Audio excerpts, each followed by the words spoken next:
Muy bienvenidos una vez más a Punto de Encuentro, nuestro espacio dedicado al estudio de la Biblia.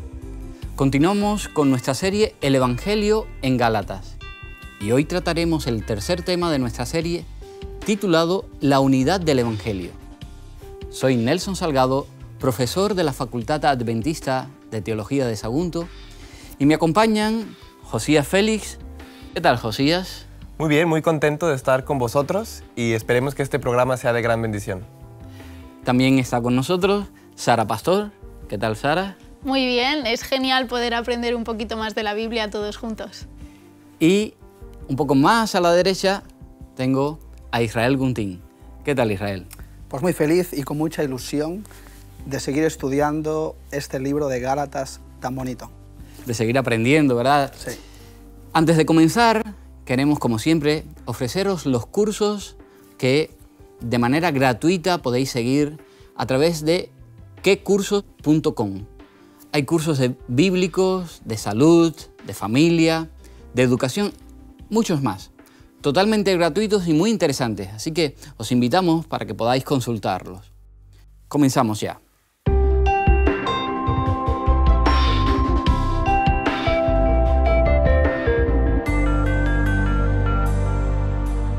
Completad mi gozo, sintiendo lo mismo, teniendo el mismo amor, unánimes, siendo una misma cosa.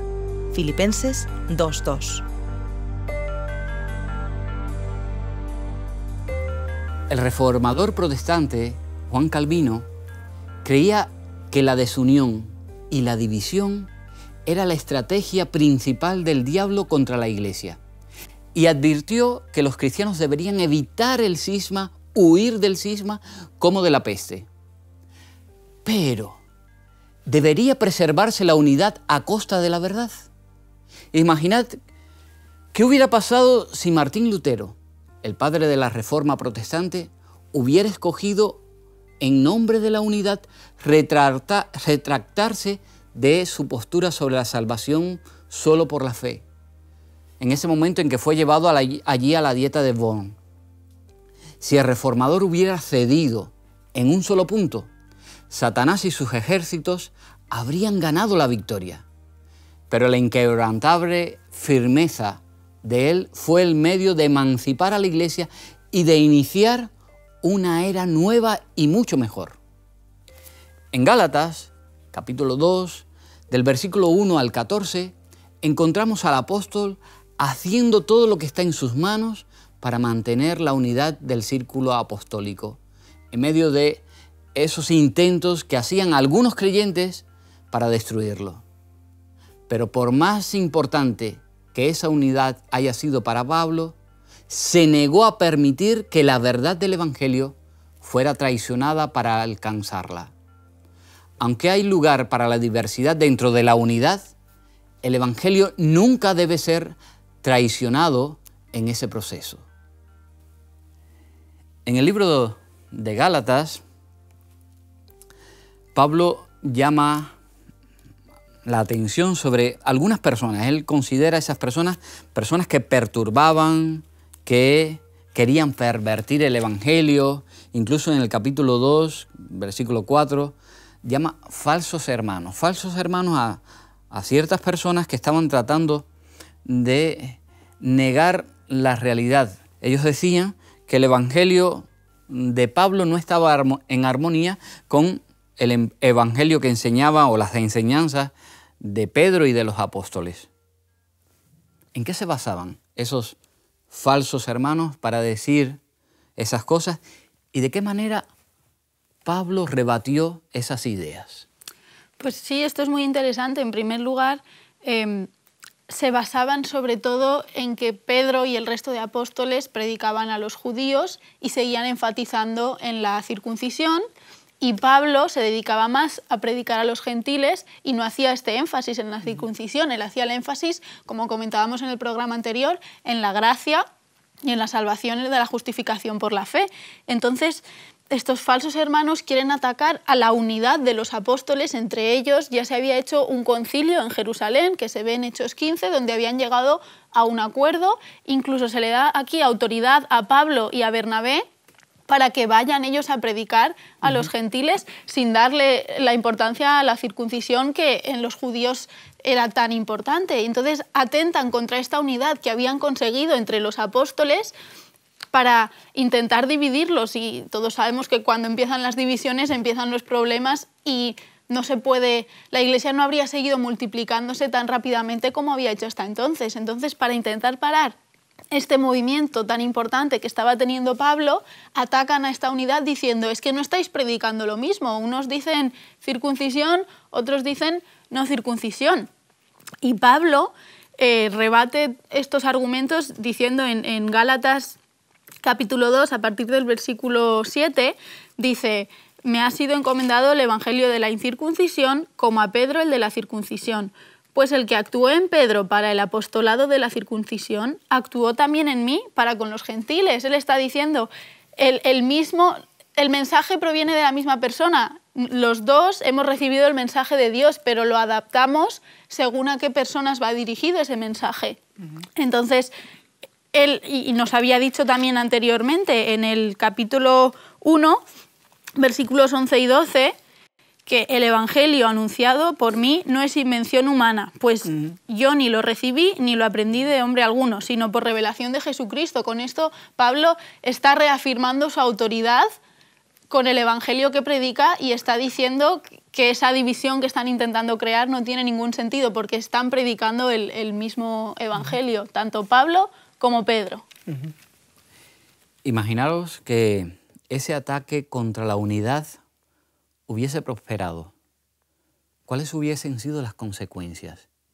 Y pienso, ¿de qué manera también Pablo enfrenta esto? Hubieran sido desastrosas las consecuencias que si realmente hubieran podido lograr esa desunión entre el apostolado. ¿Por qué? Porque las iglesias y la iglesia primitiva tenía líderes, y los líderes son muy importantes, son figuras de unión.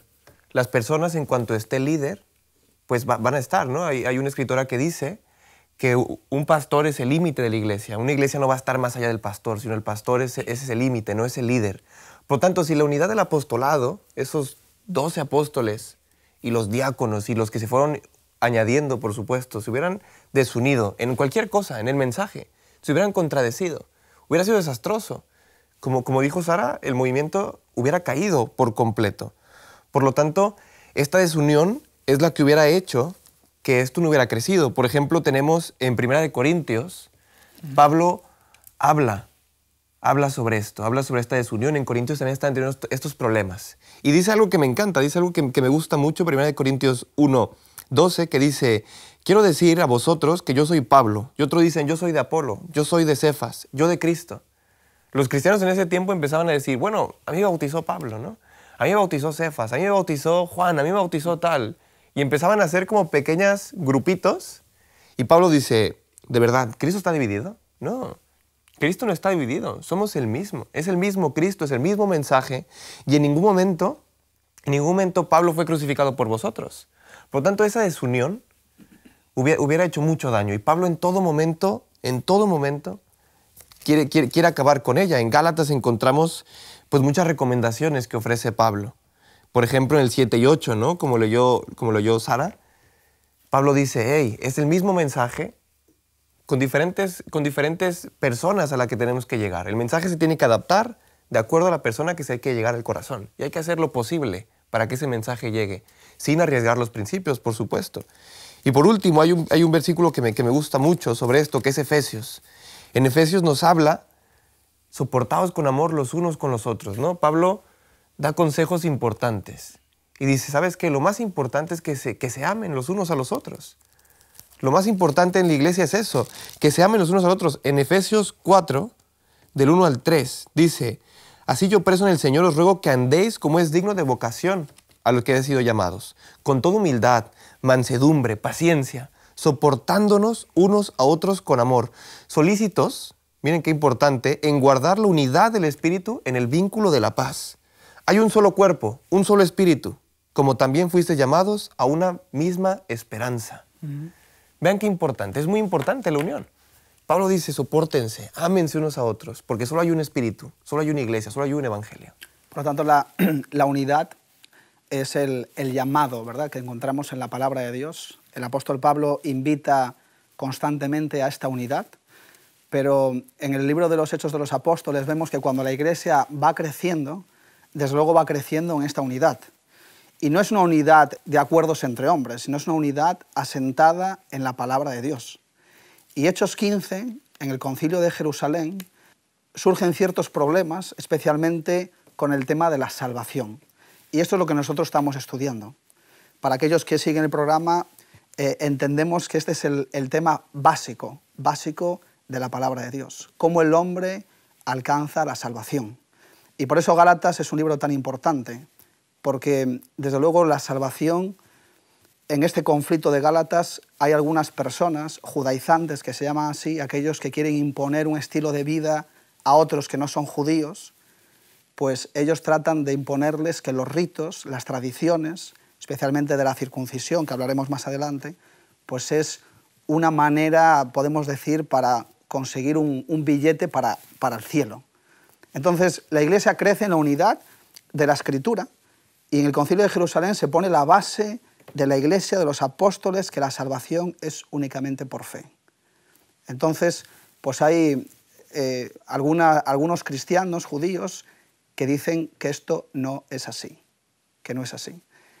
Si nosotros queremos entender cualquier otro tema de la Biblia, antes es necesario que entendamos bien cómo el hombre se salva. Y Pablo va a hacer frente a todo este tipo de desviaciones con la palabra de Dios para decirles que solamente la gracia de Jesús, los méritos de Jesús, son aquellos que nos ayudan a nosotros a ser salvos. Gálatas capítulo 2, Pablo va a hacer una defensa abiertamente y asentada en la palabra de Dios para decirle a esas personas que están equivocadas. Y no solamente eso, la unidad también, Cristo lo dijo en Juan 17. La unidad también es importante no solamente para mantenernos como un grupo, sino también para que nos conozca el mundo.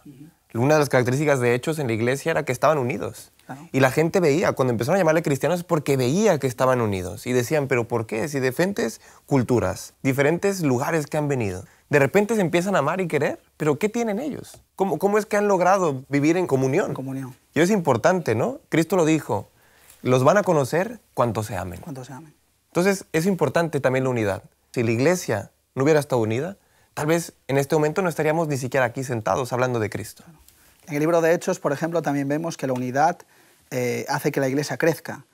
Pero obviamente la palabra de Dios se da en un contexto siempre de Dios buscando al hombre para reconciliarlo, pero siempre en esta acción de Dios, en la búsqueda del hombre, también se da en un contexto de conflicto.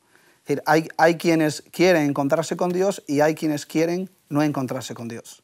Entonces, en el libro de Gálatas, Pablo, que en otros libros está pues llamando, ¿verdad?, a la unidad, él mismo entiende que la unidad está peligrando por el mensaje. Entonces, la unidad a cualquier coste, no. La unidad en el espíritu. ¿Unidad entre todos los hermanos y miembros de iglesia? Sí, pero con el espíritu. Sin el espíritu, eso es una unidad de hombres, ¿no? Podemos decir así. Cada uno que piense lo que quiere, cada uno que mira a Dios como le apetezca. Sin embargo, Pablo nos invita una y otra vez a ir a la Escritura para que podamos estar unidos en el espíritu y en la mente, en la manera de vivir el cristianismo. Porque si no, al fin y al cabo, imagínate, los judíos tenían una manera de vivir el cristianismo y los gentiles tenían otra. Entonces eso era dos maneras de ver la salvación. Y la Biblia nos enseña que toda la Escritura es inspirada por Dios y es útil para corregir al hombre, para enseñarle cuál es el plan de Dios al hombre, y no para que el hombre entienda lo que cada uno quiera. Entonces, el propósito de Dios en la Escritura es enseñarnos cuál es su voluntad para nosotros, cuál es el plan de salvación. Y no puede ser, por ejemplo, hoy en día, ¿no? Tenemos miles y miles de religiones cristianas en la cual cada uno entiende la salvación y entiende la palabra de Dios de una manera. Y desde luego, Dios no me puede decir a mí una cosa y a ti otra en cuanto a lo que son puntos principales en el aspecto, por ejemplo, de la salvación. Podemos tener ideas diferentes, pues, por ejemplo, pues, en alguna parábola, en algún contexto histórico, pero en lo que son principios bíblicos, desde luego que el Señor se revela de la misma manera para todos. Para ti no puede ser la manera de salvarte de una manera y para mí otra. Entonces Pablo está hablando aquí de esto. Los judíos y los gentiles La manera de salvarse es la misma. Y como Iglesia hemos llegado a ese acuerdo de que la manera de salvarse es solamente por la gracia de Cristo Jesús. Os hago una pregunta. Mirad, aquí Pablo llama a esas personas falsos maestros o hermanos, falsos hermanos. Estaban tratando de introducir cosas que no eran. Y el tema de la circuncisión era uno de estos temas. Ellos decían que el que no se circuncidaba no podría ser salvo. ¿Cómo rebate Pablo esta situación, esa falsa enseñanza? La circuncisión era algo muy importante para el pueblo judío, ¿no? Yo entiendo que esto puede ser hasta normal. Imagínate a alguien que está viviendo toda su vida, sus abuelos, sus bisabuelos, sus abuelos, sus padres. De generación en generación se está pasando pues una tradición, además que es bíblica. La circuncisión aparece en Génesis, fíjate, en el principio de la Biblia, en el capítulo 17, cuando Dios se le presenta a Abraham, ¿no? Y Abraham es una persona muy importante para el pueblo de Israel. Abraham, Moisés, David son líderes, son referentes para este pueblo. Para nosotros es más difícil de entender porque somos occidentales, pero desde luego la Biblia se da en un contexto oriental. Y tenemos que entender lo que significaba para ellos. El pueblo judío era una nación con muchísima identidad. Y Génesis 17, yo invito a aquellos que nos siguen a abrir sus Biblias en Génesis 17, porque aquí, fíjate, va a partir el problema de Gálatas en el principio de la palabra de Dios. Génesis 17 dice que Abraham, cuando tenía 99 años, se le apareció Dios y le dijo que iba a hacer un pacto con él. Y le dice en el versículo 10 del capítulo 17 de Génesis: este es mi pacto que hago contigo y con tus descendientes después de ti, y que lo tendrán que guardar. Circuncidaréis a todo varón entre vosotros a los 8 días de edad, y esto lo haréis de generación en generación. Pero claro, 2 de Timoteo 3:16 dice que toda escritura es inspirada por Dios y útil para corregir, a final de que el hombre pues entienda la voluntad de Dios. Así que, a la luz de este texto, vemos que la palabra de Dios tiene un propósito de corregir al hombre, de enseñarle al hombre alguna cosa. Entonces, Génesis 17, la circuncisión, era algo, desde luego, muy pedagógico. Y los textos bíblicos del Antiguo Testamento nos enseñan que el propósito de la circuncisión era que el hombre aprendiera a depender de Dios, que lo pudiera llevar en su corazón, en su interior. Cuando Pablo hace frente a estos judaizantes, fíjate lo que llegaron a entender ellos. En Hechos capítulo 15, de la circuncisión de Dios enseñada a Abraham, en el sentido de que Dios lo iba a acompañar, ellos entienden esto: si no os circuncidáis conforme al rito de Moisés, no podéis ser salvos. Entonces, ahí está el problema. El problema no era la circuncisión. La circuncisión incluso hoy se sigue utilizando. Sin embargo, que la circuncisión tenga un sentido de salvación, ese ya es otro problema. Así que Pablo hace frente a esta desviación bíblica, que desde luego es una locura. El pensar que solamente porque una persona se circuncide o otro tipo de ritual, desde luego es una manera una locura, dice Pablo, ¿no?, de entender el mensaje del Evangelio. Es importante aquí resaltar que el pueblo de Israel, la circuncisión, era un símbolo de qué, de unión, de que el pueblo era diferente, de que tener un pacto con Dios, ¿no? El pacto aquí es muy importante. En el Antiguo Testamento, ese pacto que hacía el hombre con Dios de entregar su cuerpo, de entregarse por completo desde bebé. Entonces la nación entera se entregaba en un pacto para ser diferente, para no ser como los otros pueblos. Pero este símbolo justo dejó su carácter espiritual, dejó su carácter pedagógico, dejó su carácter donde la gente empezaba a pensar y decía, ¿por qué nos circuncidamos? Y empezó a ser algo político, algo nacionalista. De orgullo. Se empezaron a tener orgullo en sí mismos de decir, nosotros nos circuncidamos, tú no. Entonces, es como que había categorías. Por supuesto que sí. Entonces, este carácter político y nacionalista es cuando ya perdieron el rumbo. Como dices tú, llegaron a perder tanto el rumbo que si no estabas circuncidado no eras del pueblo de Israel, entonces tenías que irte a un lado, que es completamente una tergiversación de lo que Dios quería. Así que en cierta manera, algo que Dios había puesto, que era un símbolo de ese pacto, llegó a ser una tradición y además a enceguecer el plan de la salvación, ¿no? Claro. Interesante, porque a veces no nos damos cuenta, los seres humanos, Dios quiere guiarnos, enseñarnos, mostrarnos, y nosotros en esa guía que el Señor nos da, torcemos, como dice, torcemos a veces las Escrituras, Claro. Y nos hacemos nuestras ideas propias. Claro, todas estas cosas en el Antiguo Testamento básicamente es la historia de un pueblo. La historia de un pueblo elegido por Dios para darle pues, el privilegio de unos mensajes en el cual ellos tenían la responsabilidad de vivir, de experimentar y de compartir. Por lo tanto, eran privilegiados. Pero ese privilegio se volvió un orgullo. Y todas las enseñanzas del Antiguo Testamento, vemos como siempre Dios se acerca a su pueblo, lo sigue, a pesar de que su pueblo se va, y Dios continúa, ¿no? Yendo a buscarlos. Y Dios trata de enseñarles todas aquellas cosas que van a terminar, digamos, con Cristo Jesús, ¿no? La venida de Cristo Jesús. Pero sin embargo, Juan, capítulo 1, dice que cuando Cristo vino a los suyos y los suyos no lo recibieron. Y ese es el peligro de nosotros cuando dejamos a un lado la Escritura, ¿no? Empezamos a dejarnos llevar por nuestras propias opiniones, experiencias o maneras de vivir una religión asentada en la mentalidad del hombre y no de la palabra de Dios. Estos hombres, que no eran pocos además, sino creemos que era una gran mayoría de esa iglesia, pues desde luego perdieron de rumbo el aspecto más importante del Evangelio, ¿no?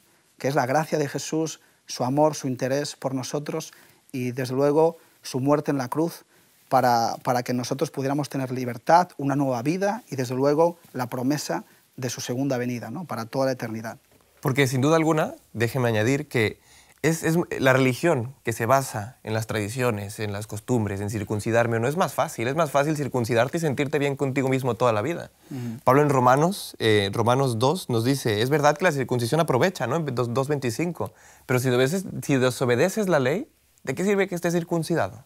¿De qué sirve todas tus tradiciones? ¿De qué sirve todas tus liturgias? ¿De qué sirve todo eso si al final realmente estás desobedeciendo? Porque es más fácil lo exterior, ¿no? Es más fácil una religión de lo exterior, de vestirme, de ponerme corbata, de aparentar ser limpio y sentirme bien conmigo mismo, ¿no? Y eso es lo complicado. Y después en el versículo 29 de Romanos 2, dice, al contrario, es verdadero judío el que en su interior, ¿no? En que en su corazón, como decía Israel, en que su corazón guarda a Cristo, en su corazón obedece las Escrituras. La verdadera circuncisión es la del corazón, por medio del Espíritu, no según la letra. Esto recibe la alabanza no de los hombres, sino de Dios.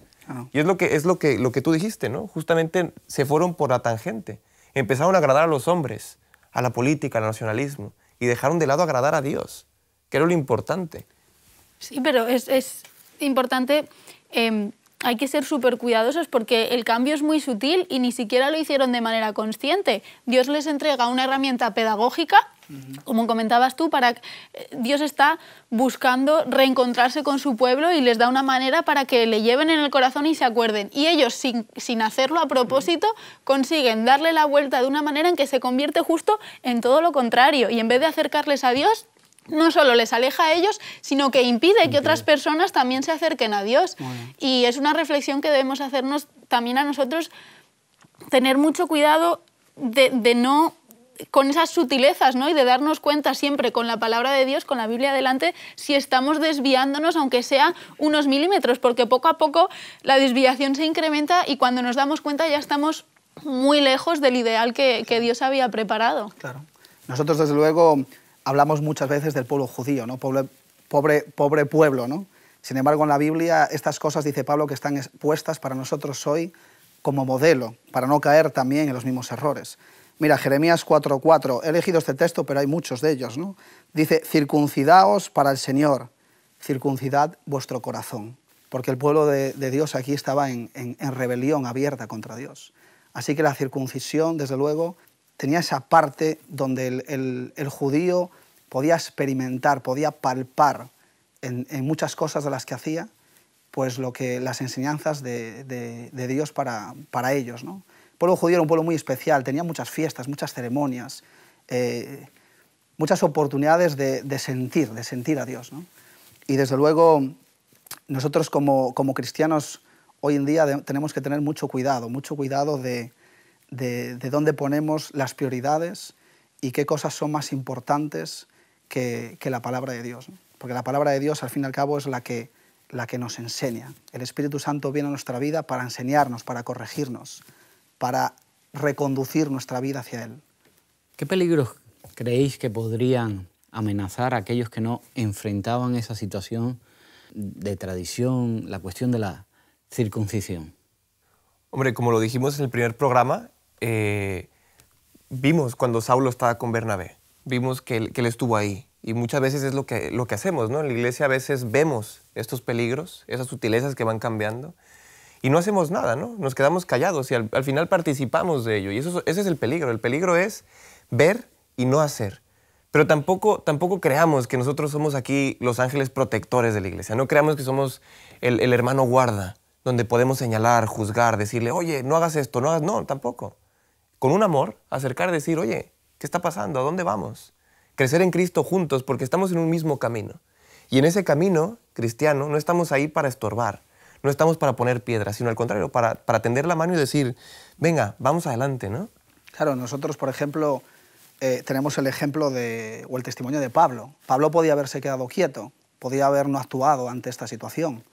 Sin embargo, desde luego, alguien que experimenta la gracia de tal manera y es movido por el Espíritu Santo no puede quedar impasible ante semejante barbaridad. El peligro de la Iglesia, el peligro del Evangelio, el peligro de que otras personas pudieran recibir también un Evangelio desvirtuado. Pablo no podía quedarse quieto. Y desde luego para nosotros, pues esto es un mensaje muy importante. Uno cuando ve ciertas cosas en la vida, no solamente en la Iglesia, sino en la vida, pues uno tiene que hacer el papel que le toca, a su medida. No mojarse, ¿no? Vamos a decir así, no mojarse a veces, pues al final lo que te hace es partícipe de ese movimiento o de esa actitud. En la Biblia, el que no hace lo que tiene que hacer se considera también como alguien que está en rebelión contra Dios, ¿no? Es necesario que nosotros, cuando veamos en peligro alguna situación, algún hermano de iglesia, pues que nosotros también levantemos la voz con respeto, con educación, pero con la autoridad del Espíritu de Dios. Y esto es importante. Pablo era apóstol y él, cuando le hizo frente a esta situación y a aquellos que la movilizaban, desde luego Pablo, el respeto, la educación, pero la autoridad la tenía en cuenta. No era una persona que se levantó, ¿verdad?, con insultos y con faltas de respeto a otros, sino al contrario, su propósito era pues reconducir esa desviación, pero ya digo, con mucha autoridad, ¿no? Como vemos aquí en el Nuevo Testamento, Pablo tiene una postura. Sin embargo, Pedro tiene otra manera de focalizar las cosas. Tiene una manera tal vez mucho más light a la hora de enfrentar esas situaciones. ¿Creéis que la manera que utiliza Pablo con respecto a Pedro, que podría haberse creado a lo mejor un cisma allí en la iglesia, que fue bien, que actuó bien Pablo al enfrentarse a Pedro, que tenía esa postura quizás un poquito más cercana a las tradiciones? Hombre, yo creo que el enfrentamiento, ya no el enfrentamiento, pero sí el decirle, y que te estás equivocando, era muy necesario, porque, como estábamos comentando hasta ahora, se estaba desviando del propósito del Evangelio y de la muerte de Jesús, que era la salvación por la fe y por la gracia. Entonces se volvían a meter dentro de la justificación por las obras. Si nos tenemos que circuncidar todos porque sí, ¿de qué estamos hablando? Era opuesto. Entonces Pablo es muy necesario que se enfrente a ese evangelio y además que lo haga públicamente. Como decía Israel, Pablo era un apóstol que tenía autoridad y si lo hubiese hecho en privado con Pedro, la gente no habría sabido eso. Era importante que todo el mundo se diese cuenta de que eso no era correcto y de que si tú te quieres salvar y quieres tener una relación con Dios, no te tienes que guiar por las obras y qué hago y qué no hago, sino que tienes que aceptar el sacrificio de Jesús en la cruz y que gracias a eso tú puedes ser salvo, no por méritos propios. Y era necesario aclarar ese concepto porque había mucha gente que estaba confundiéndose debido a esa predicación que estaba teniendo Pedro. y a esa desviación del evangelio verdadero. Y eso tenía que quedar muy claro, era la base de... Se estaba creando la iglesia cristiana y los fundamentos tenían que estar bien puestos. Es interesante eso que dices, porque a veces hay personas que dicen, no, aquí Pedro tenía pues una posición un poquito más neutra, Pablo no tenía que haberle dicho... No, tenía que quedar esclarecido eso delante de todos. Pero había trascendido a toda la iglesia. Hay cosas... Mira, nosotros como cristianos, claro que tenemos que preocuparnos de nuestros hermanos. Y desde luego cuando un hermano de iglesia pues está en peligro, ¿no?, en una desviación abierta, pues obviamente con la Biblia además nos enseña eso, que debemos de ir a él pues a dialogar, a enseñarle con amor y con el deseo de que él pueda otra vez entender lo que el Evangelio nos dice. Pablo era este tipo de miembro de iglesia, vamos a decirlo así. Pablo no podía dejar que Pedro, además, que era compañero en la misión del Evangelio, como apóstol, pues abiertamente, delante de los judíos y delante de los gentiles, pues actuara de esta manera. Así que fíjate si el problema era gordo, porque hasta Pedro mismo, que había caminado con Jesús, que le había negado a Jesús, que después de la resurrección había recibido la gracia de Cristo, ¿no? Cuando lo negó, Jesús incluso le dijo, no te preocupes, ¿no?, pero mantente firme. Pues fíjate el problema hasta dónde iba, que hasta mismo Pedro se vio comprometido en esta situación. Entonces, ¿cómo iba a dejar Pablo que Pedro siguiera con esa actitud y además abiertamente a la iglesia? Pero también es importante el ejercicio de transparencia, porque no olvidemos que Pedro y Pablo eran líderes. Eran líderes, eran influencers, ¿no? En ese tiempo. Eran realmente los líderes, los dos líderes más importantes. Y no tienen miedo de esconder que hay un problema interno. Y eso es importante. No hay miedo de decir, somos una iglesia perfecta. Aquí los apóstoles todos estamos bien. Y muchas veces nos podemos equivocar en eso, ¿no? De decir, esta iglesia todos estamos bien. No pasa nada aquí. Al contrario, exponen sus problemas. Claro. Y la humildad de Pedro es importantísima e interesante, porque el problema realmente era que Pedro estaba jugando a medias tintas. No decía ni que sí ni que no. Ni se postulaba para un lado ni que en otro, porque tenía la presión del grupo. Y es importante que Pedro cede ante la presión del grupo. A Pablo le dice hipócrita, ¿no? Claro. O sea, estás viviendo algo que realmente estás jugando entre dos partes, ¿no? Y eso, o sea, como cristiano no debieras, pero como apóstol el liderazgo que tienes está influenciando en mucha gente. Sin embargo, Pedro, en la segunda carta de Pedro, capítulo 3, dice nuestro querido hermano Pablo, ¿no? O sea, que Pedro tuvo que agradecer mucho a Pablo por esta situación, porque si no llega a ser por Pablo, que quizás sería la minoría que apostaba por este mensaje, pues hubiera sido el daño a la iglesia catastrófico. Y es un mensaje para nosotros también, para realmente no estar a medias tintas, sino postularnos, a no ir con la presión del grupo. Es que mi iglesia dice esto, o es que tal. No. Vamos a ver. La primera influencia es lo que dice la Biblia. Claro. Y la presión del grupo se deja a otro lado, ¿no? Ya lo hablamos en los programas anteriores. Cristo mismo fue el que dijo a los discípulos antes de irse, en Juan, le dije, hay de vosotros cuando todos hablen bien de ustedes. Hay de vosotros. O sea, si por la verdad tienes que arriesgar, no llevarte con unas personas, pues mira. Pero siempre en el contexto del amor, del respeto, como decía Israel. Llevar al hermano a la Biblia. Decirle, mira, la Biblia te va a hablar. Tal vez no aceptes lo que yo te digo, pero la Biblia te habla. Y eso fue lo que hizo Pablo con Pedro. Le dijo, mira, nos estamos equivocando, amigo. Tú sabes qué es la verdad, tú sabes cuál es la verdad. Y tú, por la presión del grupo, estás cediendo a ellos y estás diciendo completamente cosas disparatadas. Entonces le dijo, vuelve, amigo. Y la humildad de Pedro es interesante, como ya lo he dicho. Interesante. ¿Cuántas veces algún hermano nos ha dicho un error de nosotros y es muy complicado volver atrás? Es muy complicado decir, mira, me he equivocado, tienes razón. Y Pedro lo hace no solamente en escondida, sino lo hace públicamente. ¿Sabes qué? Me equivoqué. Claro. No pasa nada, vamos a volver a lo que tenemos que volver, a la verdad del Evangelio. Sí, y también es importante fijarnos en que ellos eran dos líderes reconocidos y muy importantes en la época, pero no por ello lo hacían todo bien. Entonces, para todos los cristianos, no por ser un líder te tienes que creer todo lo que ese líder diga, sino que tú tienes que leer la Biblia, tener tu relación con Jesús y tú tienes que descubrir la verdad del Evangelio, y si ves que hay un líder que se está desviando, hay que decirlo, porque no por Pedro haber andado con Jesús ya se comportó correctamente el resto de su vida y no se equivocó nunca y lo entendió todo bien a la primera. Entonces, por supuesto, los líderes... se equivocan también. Claro, se equivocan y son referentes para nosotros, pero todo pasado siempre por el filtro de la Biblia y no por ser líder lo que digan está siempre bien. Claro. Romanos 12:1 hay un texto precioso sobre esto, ¿no? Hablando de esto, y dice, así hermanos, por la tierna misericordia de Dios os ruego que presentéis vuestro cuerpo en sacrificio vivo, ¿no? Hablo de un sacrificio vivo, santo, agradable a Dios, que es vuestro culto espiritual.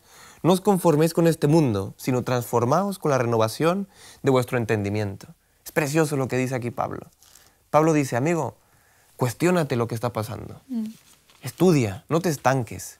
¿Cuántos hermanos de iglesia no habrá que tienen muchísimo tiempo en la iglesia? 40 años, 30, 20, sentados en un banco. Ya han leído la Biblia tal vez 3 o 4 veces o 5 completa. Y llega un momento donde dicen, yo ya lo sé todo, yo ya estoy bien. Entonces, no se preguntan, no se cuestionan y dejamos las tradiciones como hace 100 años, como cayó el pueblo de Israel. Y ese ejercicio de cuestionarse no es malo. No es malo cuestionarse, estoy haciendo las cosas correctas. Después de 25 años, ¿me puedo estar equivocando?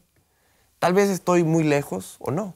Y es interesante que cuando tú te acercas más a la Biblia, es cuando más pecador te sientes, ¿no? Al contrario, como muchos piensan, que cuando te acercas a la Biblia tal vez te puedas sentir un poco más santo, al contrario, ¿no? Más necesidad tienes. Por supuesto que sí, porque ves salvación. ese espejo, ves esa ley que dices, mira, me desmonta por completo. Claro. Entonces es una invitación a los que tienen mucho tiempo en la iglesia a decir, cuestiónate, pregunta, Claro. renuévate constantemente. Como decía Sara, al líder, ¿está diciendo la verdad o no? Vamos a la Biblia, no porque lo diga alguien en YouTube es porque sea verdad. Vamos a la Biblia, vamos a ver realmente si es verdad. Por eso Pablo, por ejemplo, hizo frente en el libro de Gálatas, primero con la decisión que habían tomado en el concilio de Jerusalén, es decir, con la autoridad apostólica. No era suficiente y entonces su defensa continuó con su testimonio. Y como no era suficiente, al final hizo uso de lo que tiene que hacer uno cuando los otros argumentos pues, no sirven a veces, ¿no? Y fue de la Escritura. Y fue muy inteligente, porque él dominaba muy bien la Escritura. Y la Escritura, cuando uno va a ella con el espíritu de humildad y con el deseo de aprender, dice el Evangelio de Juan, que el que quiera conocer la verdad, la conocerá, ¿no? Y Jesús mismo dijo en Juan capítulo 5, versículo 39, escudriñad. No dijo leer, dijo escudriñad. Es decir, profundizar en la Escritura, con oración, con el deseo, el anhelo de conocer la verdad, ya que en ellas está la vida eterna, ¿no? O sea, ya que en ella está la verdad, porque la Biblia tiene el propósito de revelarnos la voluntad de Dios. Y por eso la Biblia es tan importante. Hoy en día que se habla tanto de la experiencia, ¿no? La experiencia pues, de la religión, la experiencia de la vida, la experiencia de tener un encuentro personal con Cristo, y todo eso está muy bien, ¿no? Pero enfatizamos que esa experiencia tiene que estar filtrada por la palabra de Dios, porque es en ella donde Cristo se reveló. Y hablamos de toda la Escritura, y toda la Escritura es desde el primer libro de la Biblia hasta el último, porque hay textos que nos pueden, a veces escogemos un texto que nos sirva para nosotros, pero el propósito de la Escritura es de que Dios nos enseñe cuál es esa verdad. Y a veces hay otros textos que nos corrigen, a veces pensamientos basados en solamente una parte, ¿no? Y fíjate qué interesante cómo Pablo usa esa herramienta y desde luego ha sido un beneficio de la Iglesia, porque si hubiera sido su propia opinión personal, hubiera sido desautorizada. Pero ante la Biblia no tenía nada que decir. Por eso él usó a Abraham y usó a Moisés, ¿no? Mirad qué extraordinaria es la palabra de Dios. El Nuevo Testamento aquí, en el libro de Hechos, nos muestra en un momento determinado, Dios le da una visión a Pedro, que ve descender del cielo un lienzo con animales, y es una visión que en cierta medida contraviene las leyes de la alimentación que están dadas allí en Levíticos 11. Y Pedro entiende que en esa visión lo que se estaba representando es que él no tenía que hacer acepción de personas. Claro. Que todos los seres humanos tenían derecho a la salvación.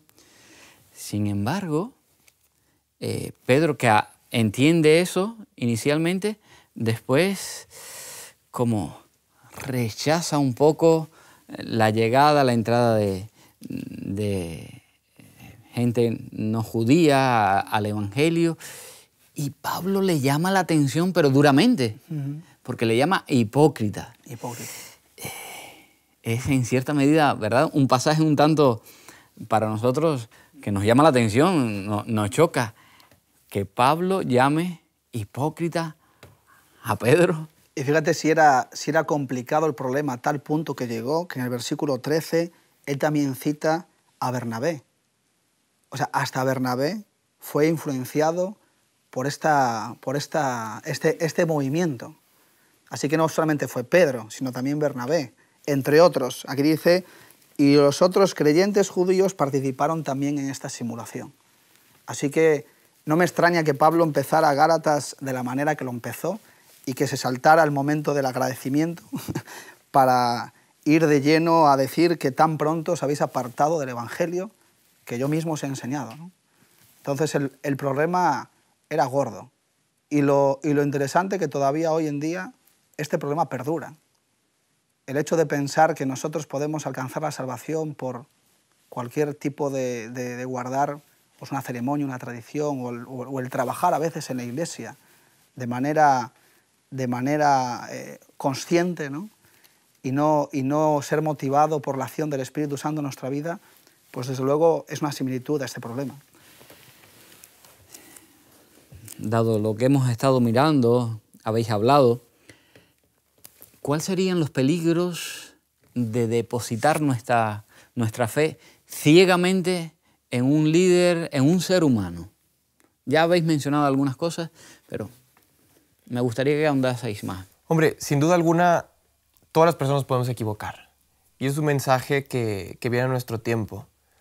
Muchas veces nuestro cristianismo no se basa en la palabra de Dios y se basa en personas, en mi pastor, en la persona que me predicó el Evangelio. Y después, cuando el pastor se equivoca, cuando la persona que me predicó el Evangelio a mí se equivoca y lo vemos cayendo, es cuando nosotros nos decepcionamos y decimos, mira, si se cayó él, pero se te desmonta todo. ¿Por qué? Porque lo importante no es mirar y fijar tus ojos en un líder, no es fijar los ojos en un hermano de iglesia, no es fijar tus ojos en un anciano. No. Al contrario, tienes que fijar tus ojos en Cristo. Y la gente se puede equivocar. Y los de a tu lado pueden estar cayéndose constantemente, pero tú tienes que mirar directamente los ojos en Cristo. ¿El cristianismo tiene errores? Por supuesto tiene errores. ¿Los líderes tienen errores? Por supuesto que sí. Como tú y como yo. Porque es interesante que entendamos que en el cristianismo no hay un escalafón de más importantes o menos importantes. Ya lo dijo Cristo. El que esté primero es el que primero sirve. Sí, es que el ser humano no es perfecto. ¿Quién no se equivoca? Cristo. Solamente. Solo Jesús. Solo Dios. Claro. O sea, pensar que hay un ser humano por encima de los demás, claro, que tiene, digamos, toda la autoridad o que nunca comete un error, es una falsedad. Los líderes son importantes. Los líderes no surgen en la iglesia por invención humana. El liderazgo es un don y los dones en la Biblia nos enseñan muchas cosas, ¿no? Cierto. Sin embargo, el único líder importante y protagonista es Cristo Jesús. En realidad, en estos tiempos en que el cristianismo ha crecido tanto, ¿verdad?, donde se está llegando a muchos lugares, claro, hay una diversidad tremenda, claro que sí, culturalmente, socialmente. ¿Puede ser ese crecimiento del cristianismo una amenaza para la unidad de la Iglesia, de los principios bíblicos? ¿Qué creéis? Hombre, una amenaza. El crecimiento no es una amenaza, el crecimiento es bendición. El crecimiento es algo positivo. Tendría que ser algo bueno. Por supuesto, es algo bueno, que se cree que es algo bueno. Pero lo que pasa es que como todos movimientos, cuando se empiezan a meter más gente, empieza a crecer, pues surgen problemas. Surgen problemas porque es obvio, porque primero los cristianos y los apóstoles no supieron cómo enfrentar. Y tuvieron que hacerlo sobre la marcha. Nadie les dio un modelo de qué tener que hacer o un instructivo. Cristo pues les dijo obviamente por dónde ir. Por supuesto, Dios les dio la Biblia, claro que sí. Pero ante el movimiento, ante la organización de ese gran movimiento, tuvieron que depender completamente de Dios. Y es importante, cuando tú dependes de Dios, en ese crecimiento, Dios te da la sabiduría para saber cómo moverte. Le da sabiduría al pastor para saber cómo hacer, a un hermano de iglesia. A nosotros mismos nos da la sabiduría de poder saber cómo gestionar. Y es por eso que surgen los problemas. Y en los problemas hay que tener actuaciones que son bien pensadas. ¿Por qué? Porque repercutían para todos. Pablo y Pedro lo que hacían repercutían para todos. Por lo tanto, ese crecimiento y esa diversidad es positiva. Por supuesto que sí es positiva. Lo malo somos nosotros que lo manchamos, que le ponemos tintas, que le ponemos tradiciones, que le ponemos diferentes cosas, que ya empieza a ser cómo lo hago yo, cómo lo hace Sara, cómo lo hace Israel. Eso ya es lo malo. Es ahí cuando empieza el orgullo a salir hacia adelante. Y comparamos a ver cuál es mejor que el otro. Por supuesto que sí. Y a esa comparación es cuando realmente en la diversidad empieza ya a ser mala, ese nacionalismo. El llamado de Jesús a la iglesia fue predicar el evangelio en todos los lugares. ¿Estamos de acuerdo? Claro. Entonces, desde luego, la mentalidad del cristiano tiene que ser llevar el evangelio a todos los lugares. Entonces, la iglesia no ha de quedarse cerrada. A veces pensamos porque el miedo de la diversidad y las culturas. Claro, en época de Pablo él decía no hay ni griego ni judío, ni esclavo ni esclava, ¿no? Ni hombre ni mujer. Pero claro, hoy tenemos el español del norte, del sur, tenemos el rumano del norte, del sur, el colombiano, el mexicano, el norteamericano, tenemos gente de todas partes del mundo. Entonces la diversidad está y el creyente tiene que saber que eso son buenas oportunidades. Ahora, ¿el problema dónde está? El problema no está en la diversidad, ni el problema está en las culturas, el problema está en nosotros, que lo que tenemos que asegurarnos es saber muy bien en lo que estamos creyendo, en qué creemos y en quién creemos. Y cada día ir a pasar tiempo con Jesús, Él nos enseña los principios donde nosotros debemos de guardar, que desde luego los principios nos ayudan a pisar firme. Ahora, las normas, las culturas, todas esas cosas, uno puede adaptarse para llevar el Evangelio. Fíjate, si Pablo no hubiera hecho eso, nunca pudiera haber llevado el Evangelio donde lo llevó. Porque Pablo era un hombre que sabía muy bien lo que creía y en quién creía. Ahora, él tuvo la sabiduría de coger las cosas de cada cultura y poder adaptar el Evangelio a ellas, pero nunca sin alterar los principios. Ahora, cuando yo no sé en lo que creo, pues claro, ahí entonces me entra el miedo. Si yo no le transmito a mis hijos también qué es lo que la Biblia me enseña, pues posiblemente tenga miedo de lo que le puedan enseñar. Pero uno tiene que estar seguro de lo que cree. Y estando seguro, puede venir cualquier cultura, puede venir cualquier pensamiento extraño, que nosotros no vamos a tener ningún problema. Así que la Iglesia ha de crecer porque el mandato de Cristo fue llevar el Evangelio al mundo entero, y el mundo entero es al mundo entero, no deja a nadie fuera.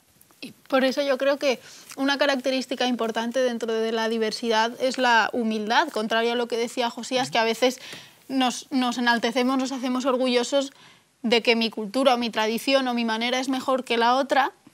Si desde la humildad nos acercamos, es mucho más fácil conseguir la humildad, la unidad, porque nos centramos en la Biblia y cada uno aporta en esa diversidad lo positivo que tiene, y desde la humildad todos aprendemos de todos y así crecemos mejor, más unidos y sobre todo sin desviarnos de lo que dice la palabra.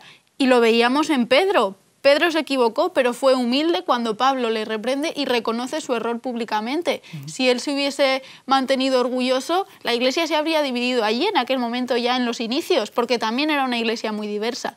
Pero si ante los pequeños enfrentamientos que pueda surgir respondemos con humildad, eso en vez de dividir todavía une más y fortalece, crea vínculos más fuertes. Entonces yo creo que eso es algo importante que tenemos que recordar. Y volvemos al error del pueblo de Israel. El pueblo de Israel tuvo un error que fue sentirse orgulloso de sí mismo como pueblo, ¿no? Tanto tiempo se le dijo, tú eres especial, tú eres mi pueblo escogido, tú eres el pueblo que he separado.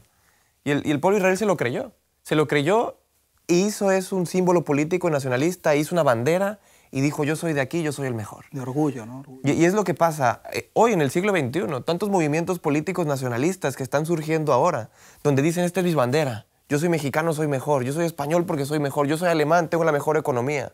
Y Cristo nos propone otra cosa. Ven con tu bandera, pero yo te voy a dar otra bandera. Y no solamente eso, Cristo propone que todos tengamos una misma bandera, que es la del cielo. Que todos seamos de una sola nación, que es la nación del cielo, la divina. Nos propone una manera nueva de vivir, donde yo aporto lo que tengo que aportar, pero no voy a decir que soy el mejor. Pero aquí no hay mejores ni peores. Todos somos iguales. Y en Cristo está la unidad. Y eso es importantísimo, que Cristo es el centro, el punto de encuentro de esa unidad. Cristo es la razón por la que podemos unirnos. Y no solamente podemos, sino debemos unirnos. La adaptación es algo importante. En Romanos 14 Pablo lo habla. Este problema de desunión, llega un momento donde Romanos 14 dice Pablo, hey, amigos, no se juzguen. Porque si vivimos, vivimos para Cristo. Y si morimos, morimos para Cristo. La unión es importante y la adaptación de cada uno es un deber del cristiano, saberse adaptar al otro hermano, por supuesto, y dando por sentado que los principios estén claros y en una base. Estamos hablando de personas espirituales, claro, de personas que tienen las cosas bien sentadas y los principios bien claros. Y ahí empiezan a surgir cosas. Es que en mi casa se hacía de esta manera, y es que en mi casa se hacía de otra manera, y en mi iglesia yo lo hacía así, y en mi país yo lo hacía así. Vamos a crecer juntos. Por eso que la unidad en la diversidad, desde luego que viendo nuestra sociedad es un milagro. La insistencia por parte de algunos cristianos judíos de que los gentiles debían circuncidarse para convertirse en verdaderos seguidores de Cristo presentaba una seria amenaza para la unidad de la Iglesia. En vez de permitir que este problema dividiera a la Iglesia en dos movimientos diferentes, los apóstoles trabajaron juntos a pesar de tener conflictos entre ellos, para asegurarse de que el cuerpo de Cristo, la Iglesia, permaneciera unido y fiel a la verdad del Evangelio. Necesitamos estar unidos en Cristo, a pesar de las diferencias. Los ritos nos salvan, solamente Jesús y nuestra relación personal con Él. Si no queremos ser engañados, necesitamos ser fieles a la Biblia y al carácter de Jesús. Solamente el estudio de la Biblia y del carácter de Cristo en oración y pidiendo la dirección del Espíritu Santo será nuestra salvaguarda frente a las falsas enseñanzas y comportamientos. Queridos amigos, gracias por habernos acompañado en este programa de hoy. Os esperamos en el próximo. Así que hasta pronto en Punto de Encuentro. Aun los mejores hombres, si actúan por sí mismos, cometerán graves equivocaciones. Mientras mayores responsabilidades se coloquen sobre el agente humano, mientras más encumbrado sea su cargo para determinar y controlar, más males hará con seguridad, pervirtiendo mentes y corazones si no sigue cuidadosamente el camino del Señor. Pedro fracasó en Antioquía en los principios de integridad. Pablo tuvo que señalarle su influencia destructora. Esto está registrado para bien de otros y para que la lección pueda ser una advertencia solemne para los hombres que están en cargos elevados, a fin de que no falten contra su integridad, sino que se adhieran a los principios bíblicos. La mayor necesidad del mundo es la de hombres que no se vendan ni se compren, hombres que sean sinceros y honrados en lo más íntimo de sus almas, hombres que no teman dar al pecado el nombre que le corresponde, hombres cuya conciencia sea tan leal al deber como la brújula al polo, hombres que se mantengan de parte de la justicia, aunque se desplomen los cielos. Pero semejante carácter no es el resultado de la casualidad, no se debe a favores o a dones especiales de la providencia. Un carácter noble es el resultado de la autodisciplina, de la sujeción de la naturaleza baja a la superior, de la entrega del yo al servicio de amor a Dios y a la humanidad.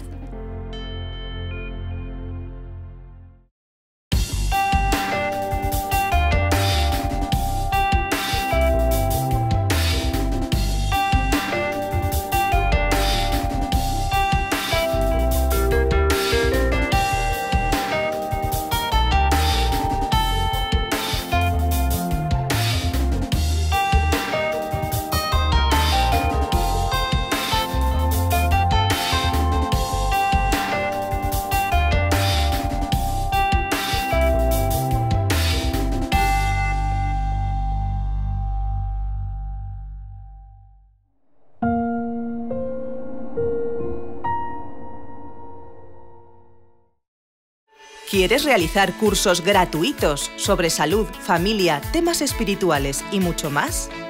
Entra ahora en quecurso.com y disfruta de cursos tan interesantes como La verdad en 2 minutos, Salud y vida, Embarazados, Frente al dolor A través del Apocalipsis o Valores de Siempre, entre otros. Recuerda, quecurso.com.